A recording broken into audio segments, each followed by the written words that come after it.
A nós que ficamos, vamos voltar os nossos olhos para Marcos mais uma vez, pela última vez, pelo menos por um bom tempo. Marcos capítulo de número 16, verso de número 9, será essa passagem que estaremos estudando juntos nessa noite. Marcos capítulo de número 16, do verso 9 até o versículo de número 20.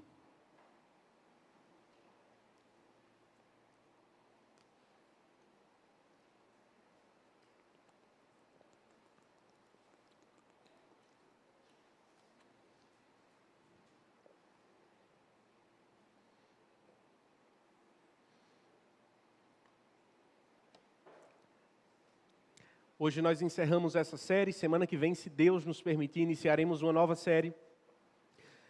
Você haverá de tomar conhecimento sobre ela ao longo da semana e já fica aqui o desafio para que você partilhe, à medida que você receber a arte, o material que vai ser divulgado, para o máximo de número de pessoas. Que nós possamos ter amigos, familiares, pessoas que amamos e que desejamos que conheçam o Evangelho conosco aqui no próximo domingo. Então esse é um desafio meu para cada um de vocês, que nós possamos fazer isso juntos, tá? Marcos, capítulo de número 16, verso de número 9 até o versículo de número 20. Assim diz a palavra de Deus. Havendo Jesus ressuscitado de manhã, cedo, no primeiro dia da semana, apareceu primeiro a Maria Madalena, da qual tinha expulsado 7 demônios. E partindo ela, foi anunciá-lo àqueles que, tendo sido companheiros de Jesus, estavam tristes e choravam. Estes, ouvindo que ele vivia e que tinha sido visto por ela, não acreditaram.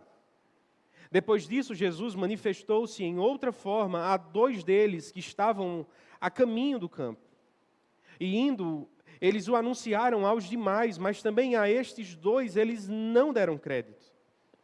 Finalmente, Jesus apareceu aos 11, quando estavam à mesa, e censurou-lhes a incredulidade e a dureza de coração, porque não deram crédito aos que o tinham visto já ressuscitado. E disse-lhes: vão por todo o mundo e preguem o evangelho a toda criatura. Quem crer e for batizado será salvo. Quem, porém, não crer será condenado. Estes sinais acompanharão aqueles que creem. Em meu nome expulsarão demônios, falarão novas línguas, pegarão em serpentes, e se beberem alguma coisa mortífera, não lhes fará mal.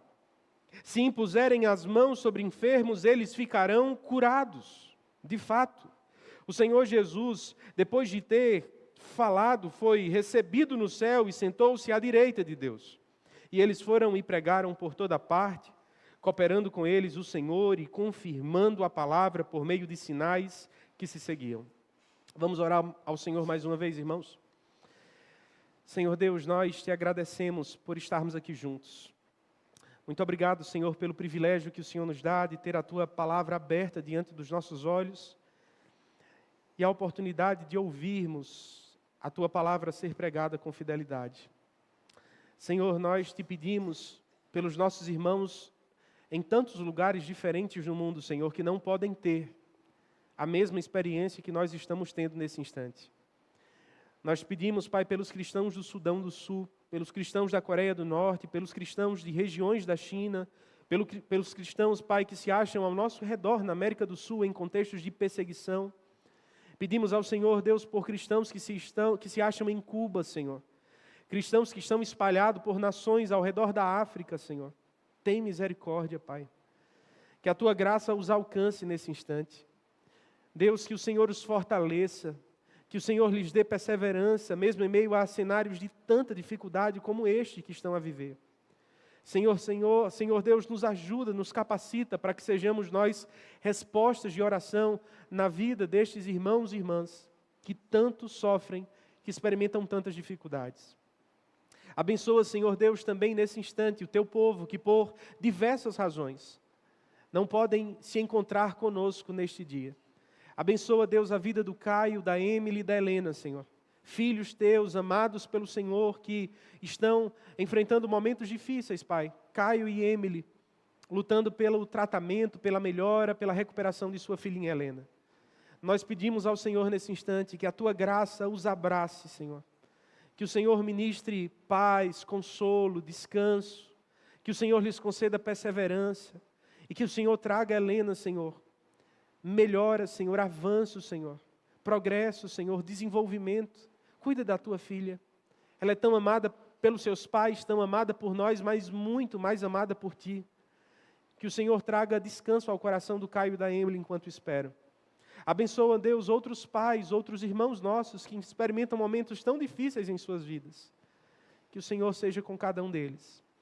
E nós que aqui estamos, Pai, nos dar desejo de sermos alcançados pela Tua voz.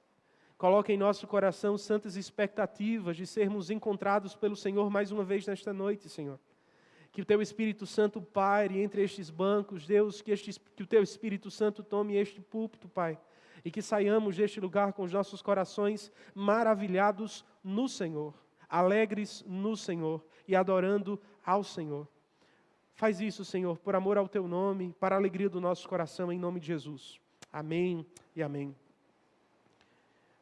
Irmãos, finalmente, depois de alguns anos, nos encontramos não apenas diante da última página do Evangelho de Marcos, como também diante da última página da história da humanidade. O capítulo 16 do Evangelho de Marcos ocupa exatamente esta posição na história. Depois de Jesus ter morrido, ressuscitado ao terceiro dia, e logo mais ser assunto aos céus, conforme estudaremos hoje, Ele nos prometeu que haverá de em breve voltar a fim de resgatar a sua igreja e governar pelos séculos dos séculos sobre todos os povos, tribos e línguas da terra que abraçaram o seu Evangelho. A pergunta é, o que haveria de acontecer entre este momento já consumado e aquele momento que tanto o nosso coração aguarda e nutre expectativa? Em outras palavras, o que haverá de acontecer entre a primeira vinda de Jesus e a sua segunda vinda? Ao longo dos últimos domingos, tivemos a chance de estudar os momentos finais da vida de Jesus. E não sei você, mas pelo menos eu, em alguns momentos me achei extremamente desanimado com a postura, com a performance dos discípulos de Cristo. Eles eram homens que tinham tudo para permanecerem até o fim, pelo menos era o que as suas declarações e as suas próprias percepções quanto a si mesmos nos faziam acreditar. Mas conforme aprendemos, não foi isso que aconteceu. Pedro, que disse que estaria até o fim, não esteve. Os discípulos que falaram que desejavam estar com Cristo até que isso lhes custasse a morte também não foram até o fim como prometeram. No final das contas, todos eles deram para trás. Desanimados, traíram, fugiram, abandonaram o barco. Esses homens seriam aqueles que levariam a mensagem do Evangelho em diante. A pergunta é, será que eles seriam bem-sucedidos? Será que a igreja, a missão que o Senhor concedeu à igreja, que haverá de ocupar esse tempo da história entre a primeira e a segunda vinda de Jesus, haverá de ser levado a cabo? Visto que, assim como eles, nós não somos lá o tipo de gente que promete grandes resultados, que em nós mesmos mostramos grandes performances, que podemos por nós mesmos impressionar as pessoas que estão à nossa volta. Será, irmãos, que a missão haverá de ser cumprida? Que os propósitos de Jesus haverão de ganhar o seu cumprimento? O que resta nesta última página da história? Marcos nos diz em alto e bom som que o que resta, o que haverá de acontecer, é que o Evangelho de Jesus avançará. Essa é a grande verdade que toma o capítulo 16 do Evangelho de Marcos, a parte final que haveremos de estudar, e através do verso do seu boletim informativo, eu e vocês podemos perceber como este avanço haverá de acontecer. Em primeiro lugar, podemos perceber através dos versos de 9 a 10, que o Evangelho avançará através de discípulos improváveis. Eu peço que você note outra vez comigo o versículo de número 9. O texto nos informa que, havendo Jesus ressuscitado de manhã cedo, no primeiro dia da semana, ou seja, no domingo, como ele mesmo havia prometido, apareceu a Maria Madalena, da qual tinha expulsado 7 demônios. Não sabemos por que Maria, e não outro, como Pedro, Paulo, ou Pedro, Mateus, Lucas, Tomé, ou qualquer outro de seus discípulos ou seguidores. Mas foi esta a testemunha escolhida para a nobre missão de ser a primeira testemunha da ressurreição do Senhor Jesus Cristo. Há um fato aqui, incomum, mas extremamente encorajador ao meu e ao seu coração, à medida que nos aproximamos desse texto. A primeira verdade que nos encoraja ao nos aproximarmos deste versículo é que ela era uma mulher. Como falei na semana passada, este fato hoje pode parecer um tanto vazio, um tanto comum demais, mas não era para os primeiros leitores. Falei a vocês no último domingo sobre a citação de um filósofo grego que via as mulheres de uma forma muito baixa, chamando-as inclusive de histéricas. Pois bem, se Celso, o filósofo do século II, tinha essa opinião, representando a visão grega quanto ao assunto, ou quanto às mulheres, o mesmo era verdade quanto ao conceito que os judeus tinham sobre as mulheres. Certo comentarista observa que as mulheres naqueles dias não poderiam ser tidas como testemunhas válidas perante os tribunais dos judeus. Logo, o fato da primeira testemunha da ressurreição, a primeira testemunha do Evangelho após a ressurreição de Jesus Cristo, ter sido uma mulher, é um fato revolucionário. É um fato que deveria brilhar os nossos olhos e chamar a nossa atenção. Que testemunha improvável era Maria Madalena. Em segundo lugar, um fato que nos chama a atenção acha-se na parte B do versículo 9. O texto não apenas aponta como Maria Madalena, obviamente uma mulher, mas o mesmo diz que ela havia sido uma ex-possessa. Ou seja, ela era uma mulher que em dado momento de sua história fora dominada pelas algemas invisíveis de 7 demônios. Não sabemos por quantos anos isso se deu, sequer por meses ou dia, mas tal foi a marca que isso tomou em sua vida, que é assim que Marcos a apresenta. Este fato revolucionou a sua história, foi um marco em toda a sua trajetória, tal é que quando ela era apresentada, era como a ex-possessa de 7 demônios. Ao longo do Evangelho de Marcos, somos apresentados alguns casos de exorcismos. O de Maria Madalena não é um caso explícito, mas nem por isso Marcos nos deixa desinformados acerca do poder que estes demônios tinham sobre as pessoas que dominavam e sobre os estragos que estes poderiam causar sobre as suas vidas. Por exemplo, no capítulo 1, Marcos registra a história de um homem que é liberto por Jesus, após ter questionado Jesus em plena sinagoga. Mas que antes de sair daquele homem, tal demônio leva o homem a convulsionar diante de todas as pessoas. No capítulo 5, Marcos escreve acerca de um homem dominado por muitos demônios, que tornara-se extremamente violento, que chegou a morar nos túmulos, vivia nu, cortava o seu próprio corpo, quebrava correntes e atormentava uma região inteira. No capítulo de número 7, somos informados sobre a filha de uma mulher sírio-fenícia. E no capítulo 9, o mesmo autor nos fala sobre um menino que, estando possesso, era levado a convulsionar-se e a pular no fogo e na água a fim de tentar suicídio. Era este o poder que os demônios tinham sobre pessoas. E eram estes os estragos que os mesmos poderiam gerar sobre as suas vidas. Achar-se endemoniado, geralmente, não era uma experiência que poderia ser escondida debaixo do tapete. Acomodada dentro de um lar. Geralmente, estar possesso ou ter alguém possesso em sua família, inevitavelmente, tratava-se de uma experiência que haveria, mais cedo ou mais tarde, de também tornar-se pública. O sofrimento era uma realidade inevitável para a pessoa possessa, para os seus familiares, mas como consequência disso, a vergonha pública era inevitável. Não sabemos as circunstâncias, como disse a vocês, que levaram esses 7 demônios a habitarem a vida de Maria Madalena. Mas certamente sabemos que eles a empurraram para viver ainda mais escanteada na sociedade de seus dias e nas trevas espirituais que o seu coração até então conhecia ou habitava. Fazendo coro com toda a Bíblia, aprendemos que Deus não se limita aos critérios da nossa probabilidade. aos critérios daquilo que é mais provável para chamar pessoas a servi-lo. Como, por exemplo, olhando para Moisés, encontramos um homem que gaguejava e tinha medo. Ao olharmos para Davi, achamos um homem que era o menor de seus irmãos e pastor de ovelhas.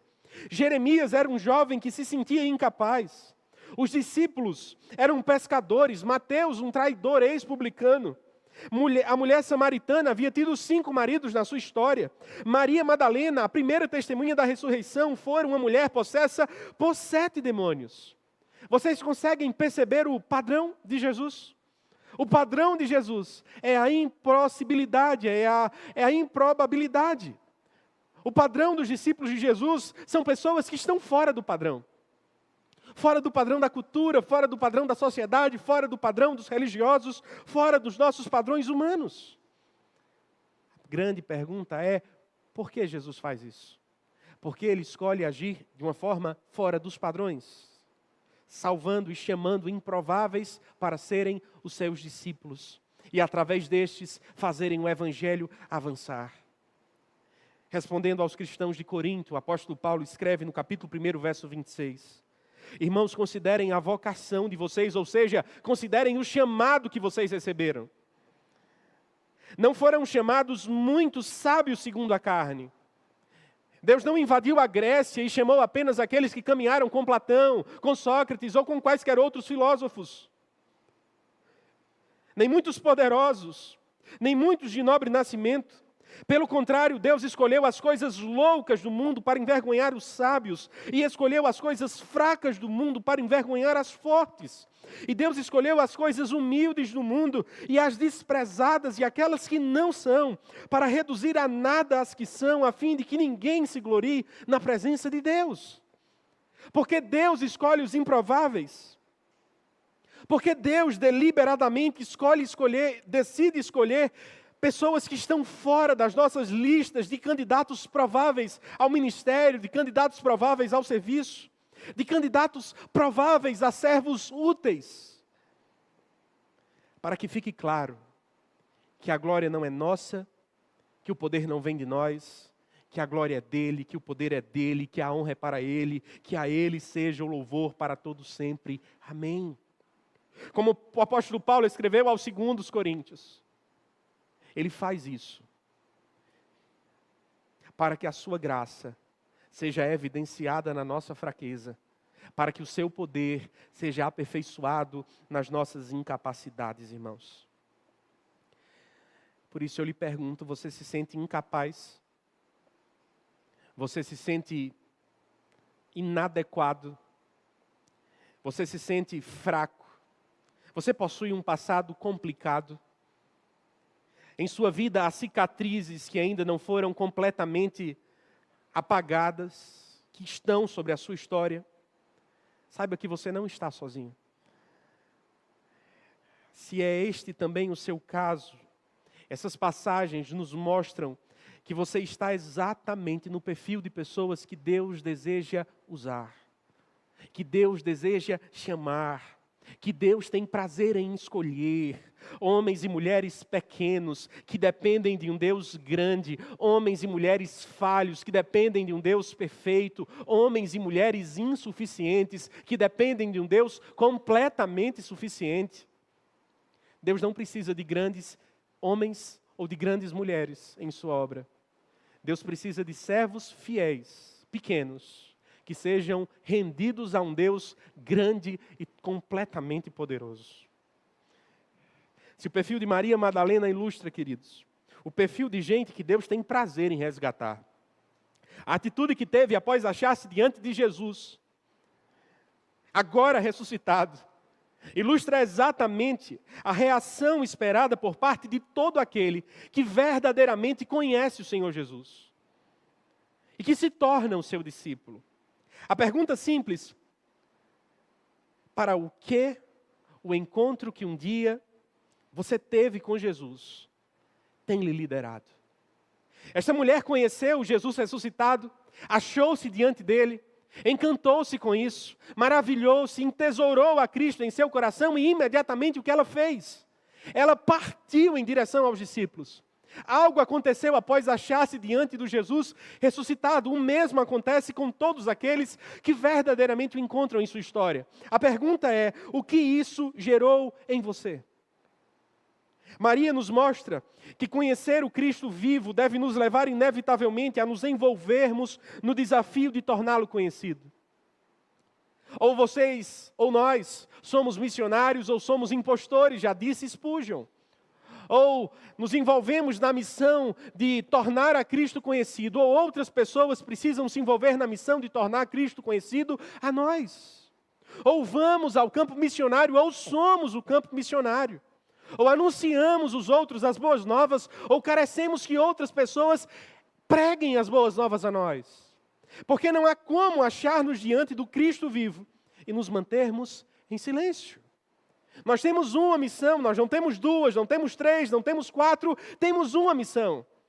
A nossa missão não é sermos bem-sucedidos. A nossa missão não é construirmos um reino para nós. A nossa missão não é passarmos nesta vida sem sofrimento. A nossa missão é tornar Cristo desejado no coração de todas as pessoas que estão à nossa volta, perto, longe de nós, e isso para a glória de Deus. Foi isso que Maria fez. Em segundo lugar, irmãos, o que esta mulher nos ensina? Ela nos ensina que conhecer o Cristo vivo deve nos levar inevitavelmente a nos envolver no desafio de torná-lo conhecido com urgência. Ela não espera o seu tempo, ela não organiza a sua casa, ela não prepara o almoço para que então fale aos discípulos. Ela larga a mão de tudo o que está fazendo, de todos os seus planos para aquele domingo tradicional, comum, corriqueiro. Porque domingo é dia de levar esperança. E quem não tem esperança, não tem tempo para esperar. A esperança urge, a esperança nos chama a uma ação imediata.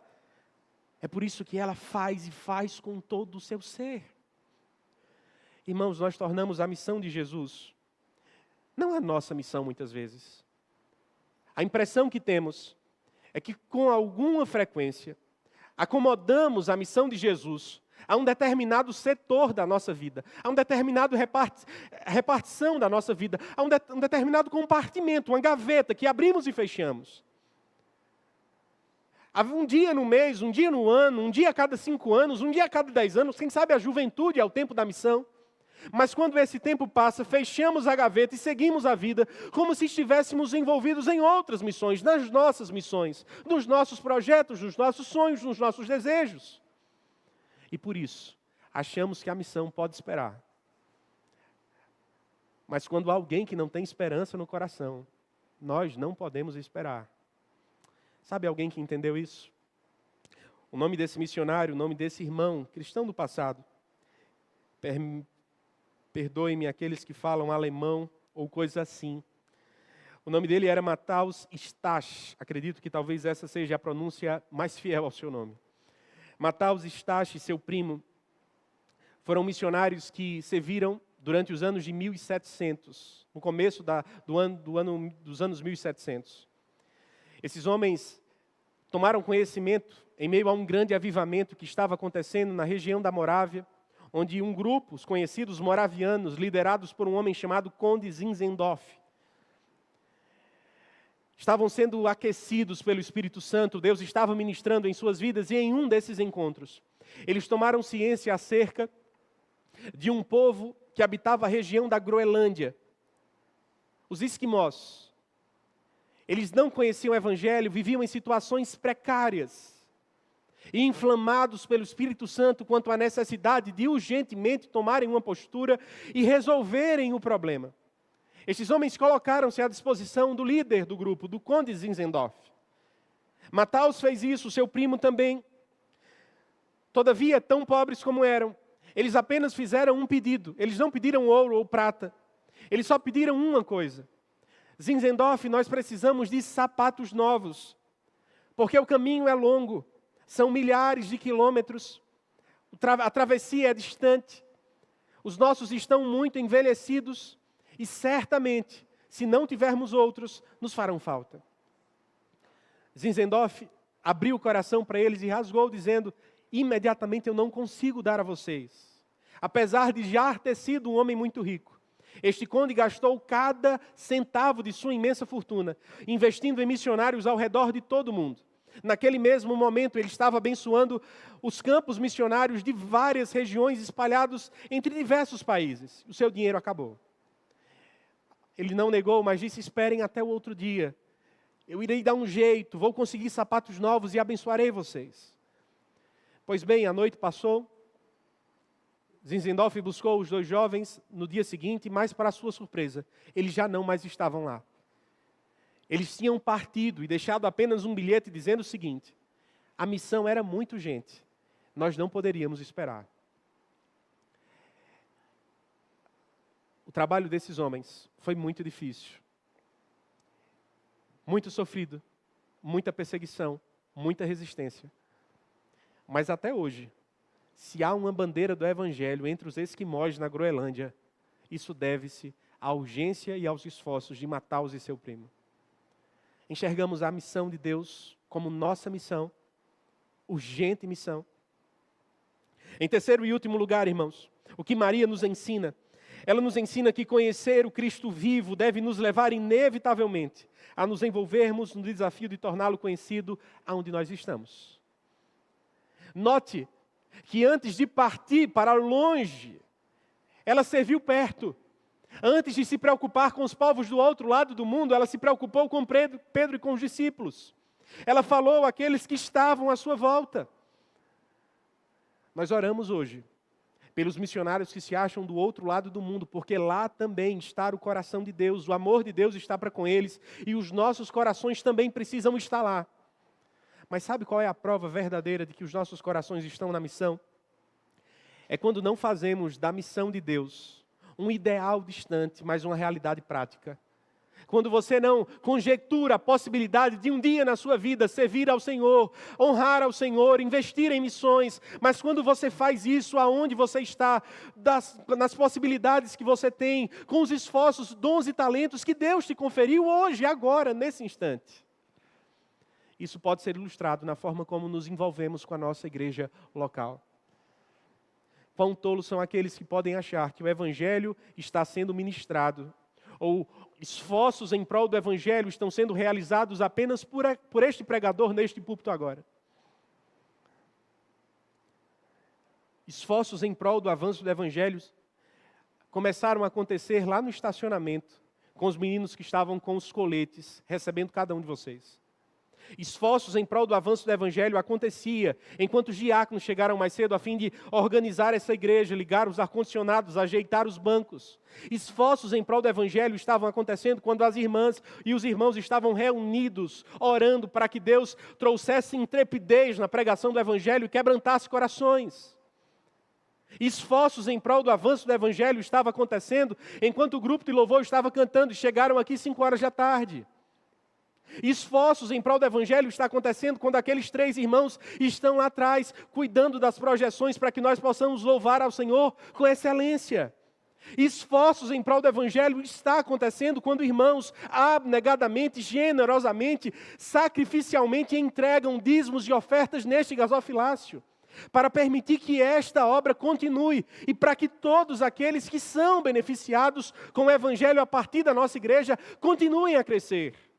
Esforços em prol do Evangelho estão acontecendo perto de nós e não apenas distantes, irmãos. A pergunta é o que nós temos feito, aonde estamos, com os recursos que Deus nos deu, com os talentos e dons que temos, para que isso avance. Maria Madalena usou apenas as suas palavras e disse: Pedro, Jesus está vivo. Você pode fazer o mesmo. Eu estava morto, estou vivo. O Senhor me salvou, o Senhor me resgatou, o Senhor mudou a minha história. Fale isso para o seu amigo de trabalho. Fale isso para o seu colega, para o seu vizinho. Fale isso para aquele que estuda com você. Fale isso para o seu amigo de faculdade. Eu não sei onde estava, eu estava perdido, estava morto, estava cego, mas o Senhor me salvou, eu não sou mais o mesmo. Faça isso na sua igreja. Diga aonde posso ajudar, com o que posso contribuir. Não vou ser mais um cristão de banco, vou assumir o meu papel. Não serei um eterno visitante, vou me unir a uma igreja para dar o meu apoio, para juntar-me a esses irmãos e dizer: eu quero tornar Cristo conhecido também. Não se trata de ir longe. Se trata de fazer por Cristo, aonde estamos, com o que temos, para a glória de Deus. Poucos iremos para longe. Queira Deus que muitos possamos ir. Mas todos nós temos um papel imediato no local onde Deus nos plantou. Que sejamos fiéis. Fiéis. Em segundo lugar, irmãos, percebemos que o Evangelho de Jesus avançará. E isso através de discípulos identificados. Perceba comigo esta verdade nos versos 11 a 14 do nosso texto. Diferentemente, ou leiamos primeiro. O texto nos diz, verso de número 11, e estes, ouvindo que ele vivia, e que tinha sido visto por ela, não acreditaram. Depois disso, Jesus manifestou-se em outra forma a dois deles que estavam a caminho do campo. E indo, eles o anunciaram aos demais, mas também a estes dois eles não deram crédito. Finalmente Jesus apareceu aos 11, quando eles estavam à mesa, e censurou-lhes a incredulidade e a dureza de coração, porque não deram crédito aos que o tinham visto já ressuscitado. Diferentemente das campanhas comerciais, o registro de Marcos não se preocupa em defender a reputação daqueles que ocupariam posições de destaque no seio da igreja. Não encontramos um homem que se preocupa em dizer que Pedro e que os outros discípulos, Tiago, João e os demais, eram homens perfeitos, eram líderes natos, eram líderes inoxidáveis, por assim dizer. Nós encontramos homens frágeis. Nós encontramos, longe de uma propaganda, o retrato mais realista e deprimente possível acerca do caráter e da postura dos 11 discípulos. Destes que deveriam ter a nobre missão de espalhar o Evangelho entre todos os povos da terra, comunicando a mensagem mais importante que o mundo jamais haveria de esquecer-se. Contudo, como Marcos nos apresenta estes 11 discípulos, aqueles que fugiram da cruz, os mesmos que titubearam ao pedir o corpo a Pilatos, aqueles que não estiveram no sepultamento, como José de Arimateia e as mulheres, aqueles que retrocederam em tantas vezes, o que haveriam de fazer diante das primeiras testemunhas da ressurreição? A resposta acha-se nos versos 11, 13 e 14. Como nós temos aprendido nas quartas-feiras, quando o autor sagrado repete expressões, ele não faz de forma não intencional. Repetição de expressões na Bíblia trata-se de um chamamento para que prestemos atenção para o coração de uma passagem. E qual é o coração dessa passagem? Irmã Terezinha, quais são as palavras que se repetem?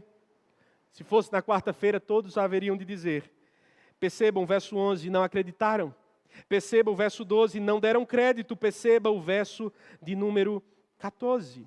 Jesus lhes censurou a incredulidade. Eis a resposta das primeiras testemunhas da ressurreição, dos primeiros discípulos. Eles não acreditaram no Cristo ressurreto. Marcos, interessantemente, trata de apresentar a incredulidade dos discípulos através de 4 níveis, de 4 gradações. Ele coloca das testemunhas que teriam socialmente menos crédito e impacto no coração dos discípulos, para aquela última que teria certamente maior impacto no coração dos discípulos. As mulheres são as primeiras testemunhas, socialmente teriam menos crédito na cabeça daqueles homens daquele tempo. Em segundo lugar, 2 testemunhas, 2 colegas de ministério. E por último, a prova inequívoca da ressurreição, o Cristo ressurreto. Vejamos por partes, vejamos como esse texto se desenvolve. O primeiro caso, o versículo de número 11, o texto nos fala que Maria Madalena aborda os discípulos e fala que Jesus ressuscitou. Eu peço que vocês tentem por um momento sair, imaginar outros cenários que muito se parecem com o que Maria Madalena viveu naquele momento. Você já imaginou ter a experiência de comunicar de primeira mão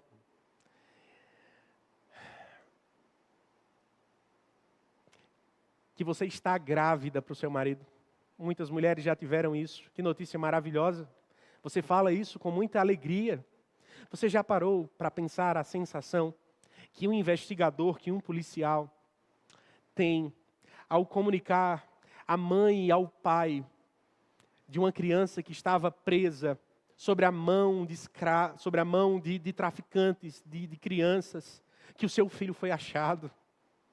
Agora tente imaginar a reação de um promotor de justiça que, diante de um caso, de um crime bárbaro, de um criminoso que matou um ente querido, pode dizer: ele foi para a cadeia, ele está preso, justiça foi feita.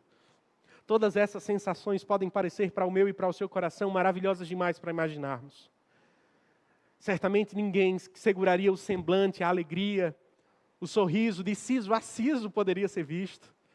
Pois bem, irmãos, o que dizer de uma mulher que olha para o Senhor ressurreto e diz: Ele está vivo. O meu Salvador ressuscitou. Ele não está mais entre os mortos. Pedro, veja. Tiago, acorde. João, perceba. Ele estava morto, ressuscitou. Ela não falava como advogada, ela falava como uma testemunha. Ainda assim, eles não acreditaram. O texto continua nos dizendo, versos 12 e 13. Somos informados sobre o segundo caso, o segundo grupo. Os homens agora estão caminhando em direção à estrada de Emaús. Marcos não registra isso, mas ao falar que eles estavam ao caminho do campo, fazendo correlação com o texto de Lucas, capítulo 24, nos é dado uma pista quanto ao sentimento que habitava o coração daqueles dois discípulos. O que Jesus disse? Vocês devem ir para Galileia, me esperem lá, eu ressuscitarei, estarei me encontrando com vocês de novo. Os discípulos não fizeram isso, ficaram juntos em Jerusalém, desanimados, abatidos, tristes. Esses dois fizeram algo pior. Esses dois estavam indo em direção oposta ao lugar onde Deus os havia designado. Esse texto me lembra muito da história de Jonas, irmãos. Deus disse a Jonas: Jonas, vá a Nínive. Jonas foi para o extremo oposto. Jonas desceu a Jope e depois ia para um lugar ainda mais distante. Eles estavam desanimados, estavam desacreditados, até que o Senhor Jesus aparece naquele caminho de Emaús. E aqueles homens, ao ouvirem as palavras de Jesus, inicialmente os seus olhos estavam como escamas, mas finalmente as escamas caem e eles percebem quem é o Salvador. Eles correm em direção aos discípulos e dizem mais uma vez: Ele não está morto, Ele ressuscitou, o nosso Salvador não está na tumba, Ele não está mais no lugar onde Arimateia o colocou, Ele é vivo, Cristo venceu. Eles eram seus amigos íntimos. Eles caminharam com Jesus durante 3 dias, tal como os outros discípulos. Verso de número 13, ainda assim, eles não deram crédito. Por fim, terceira e última abordagem, verso de número 14. O próprio Jesus aparece em uma casa onde aqueles discípulos estavam reunidos. Jesus se teletransporta, as portas estavam fechadas e Jesus aparece dentro. Tal como Deus permitiu que outras pessoas fizessem ao longo da Bíblia, como por exemplo Filipe, que saiu do deserto, ou saiu de Samaria e foi para o deserto. Cristo aparece dentro da casa. Confronta, censura a incredulidade daqueles homens duros de coração, conforme escreve Marcos. Pois ele não estava morto, estava vivo. Toquem no meu lado, sintam a minha ferida, eu ressuscitei. Irmãos, me permitam a pergunta. Se vocês trabalhassem no RH de alguma empresa, estivesse à procura de 11 mensageiros para comunicar a mensagem mais importante que o mundo haveria de conhecer, que poderia transformar a história de nações inteiras, de povos inteiros, de famílias inteiras, que poderia mudar a eternidade de uma nação de pessoas espalhada entre todo o mundo. Quem dentre nós haveria de escolher aqueles 11 discípulos? Incrédulos, incrédulos, incrédulos. Apáticos, apáticos e apáticos. Ao olhar para esse texto, inicialmente, Eu fui levado a uma extrema sensação de pesar, até que li aquilo que o estudioso de Marcos, chamado James Edwards, escreve. Este professor foi cirúrgico, abre aspas. Os discípulos, cujas proclamações posteriores do Evangelho foram confrontadas com a descrença, não poderiam esquecer a própria descrença em relação à mesma mensagem de Maria. E foram oportunamente mensageiros mais compreensivos e eficazes por causa disso. Traduzindo, o que James Edwards está dizendo é que esses homens tiveram o sucesso que tiveram ao longo de seu ministério, dentre outras várias razões, porque eles foram homens identificados. A descrença que agora eles estavam a confrontar no coração de seus ouvintes, ora se achou dentro de seus corações. A dificuldade para crer que percebiam nos moradores das diversas regiões de Judeia, Samaria e confins da terra, inicialmente pairou dentro de cada um deles. Em outras palavras, Deus estava fazendo com que eles experimentassem a dor que haveriam de ver no coração de outras vidas, para que ao receber o remédio da fé, pudessem com sabedoria partilhar com os enfermos, com os mortos espirituais, aos quais haveria de pregar. Que beleza nós encontramos aqui. Que maravilha é esta. O ponto mais baixo da vida desses homens tornaria-se nas mãos de Jesus uma de suas habilidades mais importantes na proclamação do Evangelho, a capacidade de identificação com aqueles aos quais pregariam a mensagem. Irmãos, como mensageiros do Evangelho para o nosso tempo, poucas coisas nos são mais importantes, nos são mais necessárias do que a capacidade de nos identificarmos com os nossos ouvintes. Se desejamos ser bons pregadores, e todos nós somos em alguma medida, precisamos falar a verdade. Não há duas mensagens, não há três mensagens, há um único evangelho, e este evangelho é um Cristo crucificado e ressuscitado para a nossa salvação. A palavra é aquela que o apóstolo Paulo disse: toda a Escritura é inspirada por Deus, útil para o ensino, para a repreensão, para que todo homem seja perfeitamente habilitado para toda boa obra. Esta é a mensagem, este é o texto, este é o livro e não há outro.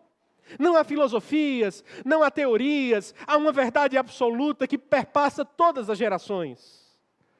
Se isso é importante, se o conteúdo, sem sombra de dúvidas, não podemos abrir mão. Um outro aspecto extremamente importante, indispensável para todos nós, que desejamos ver o Evangelho avançar também através de nós, é a capacidade de pregarmos ao coração das pessoas, de alcançarmos o coração das pessoas.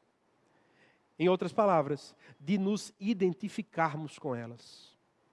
Poucas coisas nos afastam mais daqueles que desejamos alcançar do que uma postura de distanciamento, do que uma postura de superioridade moral, do que uma postura de elitismo espiritual, do que uma postura marcada por uma espécie de verniz de santidade. Santidade verdadeira atrai, santidade verdadeira aproxima, santidade verdadeira é como um holofote que não chama atenção para nós, mas reverte para Jesus Cristo. Deus nos manda ser santos como Ele é santo. Santarrice é diferente. Santarrão não é a mesma coisa de alguém piedoso ou piedosa. O santarrão é aquele homem que se veste com uma armadura que não lhe pertence. E que não olha para as pessoas no mesmo nível, que não prega o Evangelho no mesmo nível, que não olha olho no olho, mas que se coloca numa posição de melhor, de superior, de mais justo, de mais reto. Isso afasta, isso distancia, isso não nos ajuda de forma nenhuma a levarmos o Evangelho às pessoas que o Senhor Deus nos confiou. Portanto, irmãos, se desejamos pregar o Evangelho, precisamos crescer em identificação.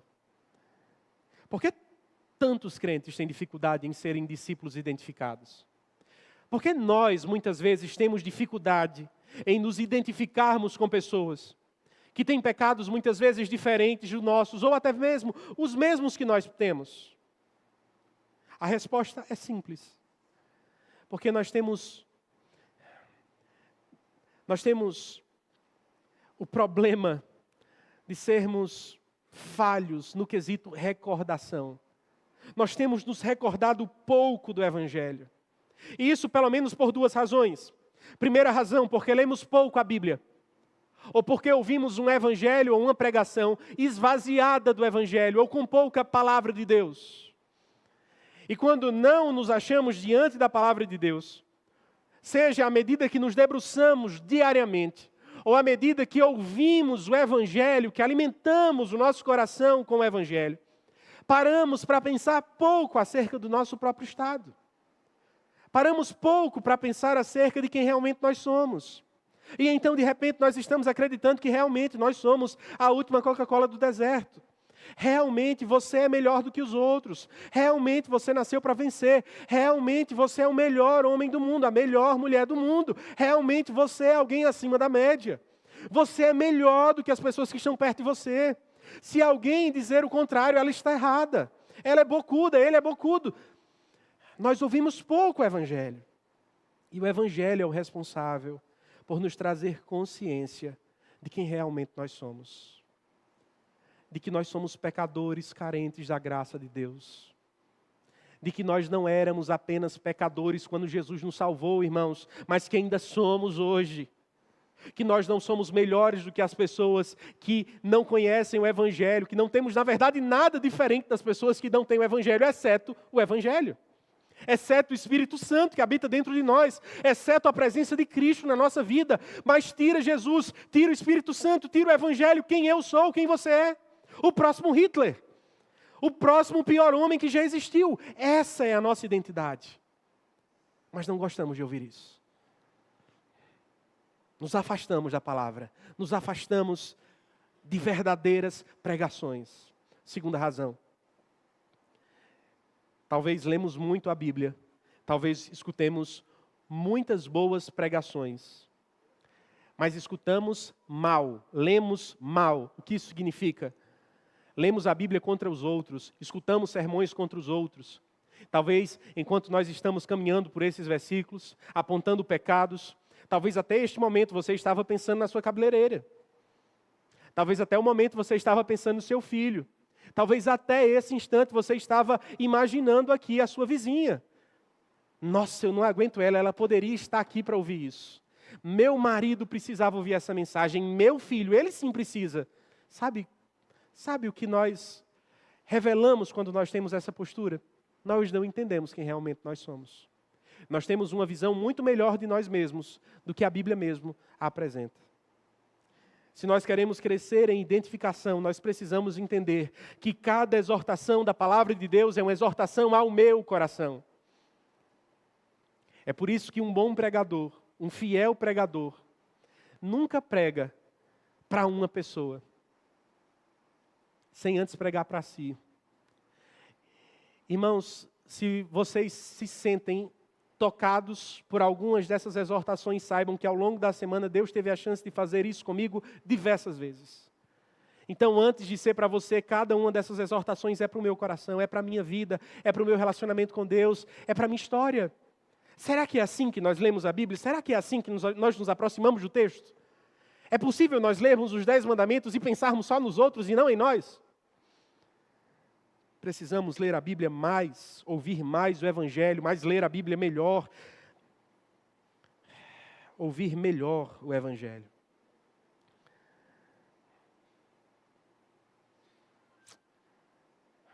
Se você deseja ser um melhor pregador do Evangelho ao seu filho, ao seu colega de trabalho, às pessoas que estão ao seu lado, aceite a verdade de que você não é um senhor ensinando a escravos, de que você não é um homem abastado ensinando a miseráveis, mas que você é um mendigo dando ou mostrando a outros mendigos aonde encontrar pão. Esse é o segredo da identificação. Plataformas só servem para este momento, mas nós não podemos viver como se nós estivéssemos em uma plataforma, olhando as pessoas de uma posição mais elevada. Nós estamos sobre o mesmo chão. Em terceiro e último lugar, irmãos, vejamos como Marcos encerra o texto. E por que nós podemos acreditar que o Evangelho haverá de avançar. Versos 15 a 20, o Evangelho haverá de avançar através de discípulos cheios de poder. Depois de uma dura repreensão que o Senhor Jesus fez, Cristo convoca os seus discípulos para a mais nobre missão de toda a história. Cristo convoca estes homens para ser embaixadores do seu próprio nome, do seu reino. Muito maior do que qualquer posição de um presidente, de um político, de um embaixador humano. Nós somos embaixadores do rei, nós somos embaixadores de uma embaixada celestial. Essa é a nossa missão.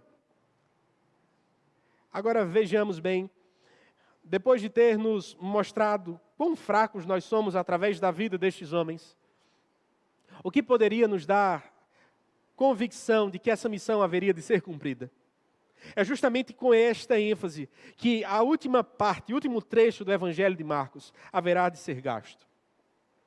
Ao falar aos seus discípulos sobre a sua missão, perceba o verso 15, leiamos. Disse-lhes, vão por todo o mundo e preguem o Evangelho a toda criatura. Quem crer e for batizado será salvo, quem porém não crer será condenado. Encontramos aqui a mensagem que eles deveriam anunciar. E a tarefa. A tarefa é pregar. Sabe aquela frase que diz assim, pregue o Evangelho, se possível use palavras? É mentira. Porque boa notícia não é comunicada sem discurso. A nossa tarefa não é apenas demonstrar. A nossa tarefa é anunciar. O anúncio ou a demonstração, melhor dizendo, ela vem acompanhada do anúncio, mas nós não podemos substituir uma coisa por outra. Precisamos proclamar. Agora, o que proclamamos? A mensagem é clara. Nós proclamamos o Evangelho, a boa notícia, de que estávamos perdidos, mas o Senhor Jesus Cristo veio ao mundo, viveu perfeitamente, morreu carregando os nossos pecados sobre si, foi sepultado e ressuscitou para a nossa salvação. O castigo que era nosso caiu sobre ele e Deus aceitou o seu sacrifício, de tal forma que pecadores miseráveis como eu e como vocês podem ser salvos, podem ser perdoados, podem ser resgatados por sua maravilhosa graça. Essa é a notícia do Evangelho. Se esta é a mensagem, se esta é a tarefa, a pregação, qual é o chamado que a mensagem convoca os seus ouvintes? O texto nos diz que é a fé. A resposta devida ao Evangelho é a fé, é confiar naquilo que Ele fez. A fé não é a base da nossa salvação. Não somos salvos porque temos muita fé, pouca fé, mas porque a nossa fé está depositada no objeto correto, que é Jesus Cristo. A fé, por assim dizer, é o braço que nos conecta ao tesouro da graça de Deus. Por isso, não importa se a sua fé é do tamanho de uma montanha, ou se a sua fé é do tamanho de um grão de mostarda, se a sua fé está depositada no fato de que o Senhor Jesus Cristo morreu no seu lugar, e de que através dele, você e eu podemos ser salvos, é o bastante para nos dar vida e vida eterna. À medida que cremos, o Senhor Jesus estabeleceu também um rito de pertencimento, um rito que deve nos fazer parte da sua comunidade, a saber, o batismo. Quem crer e for batizado será salvo, quem não crer, porém, será condenado. O batismo não é meio de salvação, mas o batismo é um sinal público da obra interna e secreta que Deus realizou no nosso coração. Aqueles cristãos que ouviam o Evangelho, que criam em Cristo, eles eram batizados como uma declaração pública, um atestado público do seu pertencimento ao Senhor Jesus. Note que o texto não diz, quem crer e for batizado será salvo, quem não crer e for batizado será condenado. Porque não é o batismo que traz a salvação. A falta de fé traz salvação. A falta de fé em Cristo nos traz condenação, nos traz condenação. O batismo é apenas um rito que demonstra aquilo que a fé nos concedeu. Salvação em Cristo Jesus. Por fim, diante de uma missão tão grandiosa, somos apresentados a uma rica promessa. Se em Mateus capítulo 28, o texto correlato de Marcos 16, Jesus ele disse aos seus discípulos, eis que estou convosco todos os dias, até a consumação dos séculos. Marcos dá ênfase em outro trecho do discurso de Cristo. um outro trecho da promessa, da segurança que Cristo concedeu aos seus discípulos. Perceba comigo, verso de número 17. Estes sinais acompanharão aqueles que creem. Em meu nome expulsarão demônios, falarão novas línguas, pegarão em serpentes, e se beberem alguma coisa mortífera, não lhes fará mal. Se impuserem as mãos sobre os enfermos, eles ficarão curados. Frente a um desafio tão grande de sair pelo mundo inteiro, Judeia, Samaria, confins da terra, Império Romano, anunciando o Evangelho, Jesus garante, vocês não estão sós. Vocês não estão por si mesmos. Eu estarei com vocês. Por sinal, no verso 19 e 20, Marcos registra que o Senhor ia com seus discípulos, cooperando e confirmando a mensagem que eles anunciavam. E por vezes, essa confirmação dava-se através da manifestação de sinais sobrenaturais. Como escreve o comentarista Bruce Barton, falando sobre esse texto. O que encontramos nesse texto é uma espécie de sumário do Evangelho, do texto de Atos. Com exceção do tomar veneno e não morrer. Todos os outros eventos são descritos em Atos. Deus manifestou todos esses feitos. E mais, queridos, Deus tem feito isso ao longo de toda a história da igreja. Essa não é uma promessa individual que deveríamos nos apropriar, pensando que, se eu pegar uma cascavel na minha mão, ela vai me morder e eu não vou morrer. Se Deus quiser, isso pode não acontecer. Mas Deus não está nos encorajando a tentá-lo, a prová-lo. Sabe quem faz isso? O diabo. Satanás faz isso. O ponto não é, pule para ver se Deus vai te segurar. Segure uma cobra para ver se ela te picando, você não vai morrer. Beba veneno, coma chumbinho para ver se você vai ficar dessa ou vai para uma melhor. O ponto não é esse. Tentar a Deus é sempre pecado. A questão é, mesmo em meio aos mais difíceis cenários, eu estarei com vocês. A minha graça os susterá. Nos casos mais impossíveis, como eu fiz lá atrás, preservando um filho, um servo meu na cova de leões, eu posso fazer hoje e farei ao longo de toda a história para demonstrar a minha glória e para que os povos me conheçam. Os sinais nunca são para enaltecer os mensageiros. Os sinais sempre são para apontar para o Senhor. E foi isso o que Deus prometeu à sua igreja. Eventualmente, extraordinariamente, Deus continua a fazer o que encontramos nesse texto. Você pode ler o livro Os Concombas, do missionário Ronaldo Lidório. E nesse livro ele conta a história de uma menina que estava beirando a morte. A mãe levou ela para que os missionários orassem por ela. Essa mulher nem era cristã. E ela fez o seguinte pedido: se o teu Deus é poderoso, pede para que Ele cure a minha filha. Os missionários oraram, não como super-heróis que acreditam que as palavras deles tinham poder, mas como servos humildes que dizem: Senhor, se for a tua vontade, faz isso para a glória do teu nome. E Deus fez. Esta mulher, voltando para casa, quando abre o lençol onde a filha estava envolta, percebe que a sua filha não tinha mais marcas das feridas que estavam ameaçando a sua vida. Quem fez isso? Os missionários? Não. Deus. De quem é a glória dos missionários? Não. De Deus. Deus é o Senhor da igreja, Deus é o Senhor da missão, e a missão avançará por conta do poder dele e não por conta do poder da igreja. Meus irmãos, por que paramos de acreditar nisso? Que a igreja avança pelo poder de Deus. Por que substituímos o poder de Deus por estratégias humanas?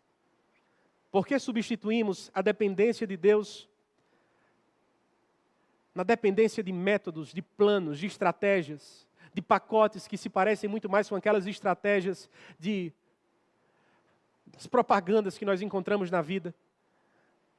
Nós não precisamos de nenhuma dessas coisas. Para que o Evangelho avance, nós não precisamos de uma estrutura imensa. Para que o Evangelho avance, nós não precisamos de uma campanha de marketing, de deixar o mundo de boca aberta. Para que o Evangelho avance, nós não precisamos superar Hollywood em suas iniciativas. Para que o Evangelho avance, nós não precisamos melhorar eventos e eventos e eventos e eventos, porque, como vocês sabem, evento é evento, vem e passa. O que nós precisamos para que a igreja avance, para que o Evangelho avance, nós carecemos do poder de Deus.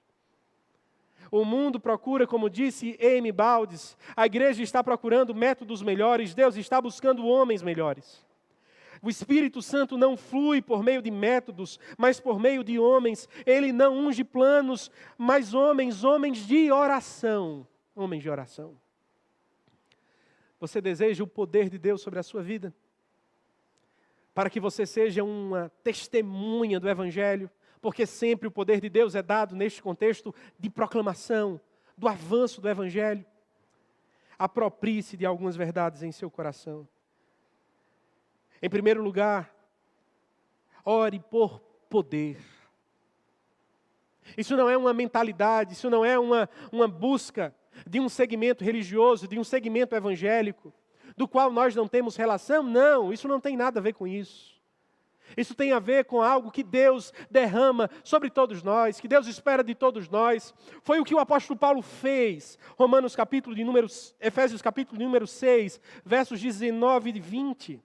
E ore também por mim, para que me seja dada a palavra no abrir da minha boca, para com intrepidez fazer conhecido o mistério do Evangelho, pelo qual sou embaixador em cadeias, para que em Cristo eu seja ousado no falar, como me cumpre fazê-lo. Tantas vezes nos falta intrepidez, tantas vezes nos falta poder, tantas vezes falamos e parece que estamos falando com a parede. Não há nada que entristece mais o nosso coração quando nós percebemos isso. Se nós desejamos que as nossas famílias conheçam a Cristo, se nós desejamos que a nossa igreja avance, nós precisamos tornar esta uma de nossas petições. Senhor, nos dá poder, intrepidez, ousadia para pregar o Teu Evangelho. Porque quando Deus fizer isso, irmãos, você não estará olhando para o seu relógio para ver se o fantástico já acabou. Você estará desejoso para que Deus te abençoe mais, para que Deus te alimente mais, para que Deus revele-se mais, para que a verdade dele seja conhecida, para que nós nos dobremos, para que nós oremos mais, para que nós possamos erguer as nossas vozes e louvar a Ele com todo o nosso coração. Nós não vamos estar nos preocupando se pode levantar uma mão, se a gente pode fechar o olho, se a gente... Não, irmãos, nós vamos estar alegres no Senhor, buscando ao Senhor, queimando pelo Senhor. Esse é o desejo de Deus para as nossas vidas. Em segundo lugar, aproprie-se dessa verdade, confesse os seus pecados, confessemos os nossos pecados. Eis uma promessa de restauração que temos de Deus. Se desejamos o seu poder, que permite-nos ser testemunhas que fazem com que o Evangelho avance. Se o meu povo, que se chama pelo meu nome, se humilhar e orar e buscar a minha face, e se converter dos seus maus caminhos, então eu ouvirei dos céus e perdoarei os seus pecados e sararei a sua terra. Nós queremos isso, desejamos por isso, anelamos por isso, oremos por isso. Senhor, sara a nossa terra. Senhor, aviva a tua obra. Senhor, perdoa os meus pecados. Senhor, não quero mais viver imerso em pornografia. Senhor, não quero mais viver imerso em mentira. Senhor, não quero mais viver imerso em adultério. Senhor, não quero mais viver imerso em traição. Senhor, não quero mais viver imerso em desunião, em calúnia. Senhor, eu não quero mais isso para a minha vida. Senhor, me dá um novo tempo contigo. Não quero mais esquecer dos meus filhos, não quero mais ser um marido negligente, não quero mais ser uma mulher insubmissa, não quero mais abandonar a minha família, os planos que o Senhor tem para mim, não quero mais esquecer dos meus pais, eu quero honrar os meus pais, porque eu quero te honrar, Senhor. Eu quero te amar, Senhor. Eu quero seguir a tua vontade, ó Deus. Nós queremos isso, irmãos, porque não há outra esperança para o avanço do Evangelho, senão uma igreja cheia do poder de Deus. Se nós queremos que o poder de Deus seja derramado nas nossas vidas, nós precisamos aplanar os nossos caminhos. Nós precisamos limpar as nossas veredas. Nós precisamos cortar os galhos secos para que o Senhor venha, para que o Senhor derrame a sua bênção, para que o Senhor derrame a sua presença. Para quantos de nós isso é apenas uma lembrança distante? Para quantos de nós isso é apenas uma memória antiga, da juventude, de 10 anos, de 5 anos? Pode ser uma realidade na sua vida, meu irmão. Pode ser uma realidade na sua vida hoje. Pode ser uma realidade na história da nossa igreja. Oremos por isso. Em terceiro lugar, aproprie-se da verdade de que se desejamos fazer com que o Evangelho avance, precisamos ser abundantes na obra do Senhor. Não há colheita que cresça sem plantio. Não há obra que avance sem que semeadores saiam de casa e comecem a semear. Seu coração se entristece pelos bancos vazios que estão aqui? E por saber que há pessoas lá fora que estão indo para o inferno, que o seu colega de trabalho está indo para o inferno, está ganhando bem, mas está indo para o inferno, está com saúde, mas vai morrer e vai para o inferno, seu coração se entristece por isso. O seu colega de faculdade é o melhor da sala, vai ganhar os louros dourados, vai ser laureado no final do curso, mas vai para o inferno se não conhecer a Jesus. Isso incomoda o coração? Isso entristece a sua alma? O que nós temos feito? O que você tem feito? Quais são as sementes que temos semeado? Não tenho tempo. Minha agenda é complicada. Tenho outros compromissos. Senhor Deus, outro. Deus nos chama hoje. Se desejamos o Evangelho, que o Evangelho cresça, Deus nos chama hoje a tomarmos uma postura diferente. Começa aqui e vai até os confins da terra. Mas não pense que irá lá sem começar aqui. Como disse o pregador que li anteriormente, a igreja está procurando métodos melhores.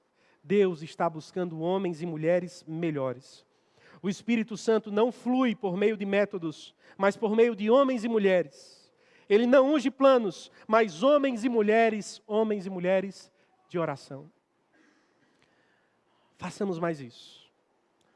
Vamos derramar o nosso coração diante de Deus nesse instante. Coloque-se em pé, ore ao Senhor, confesse os seus pecados e vamos responder com uma canção. E cante ao Senhor com todo o seu coração, com todo o seu vigor. Adoremos a Ele.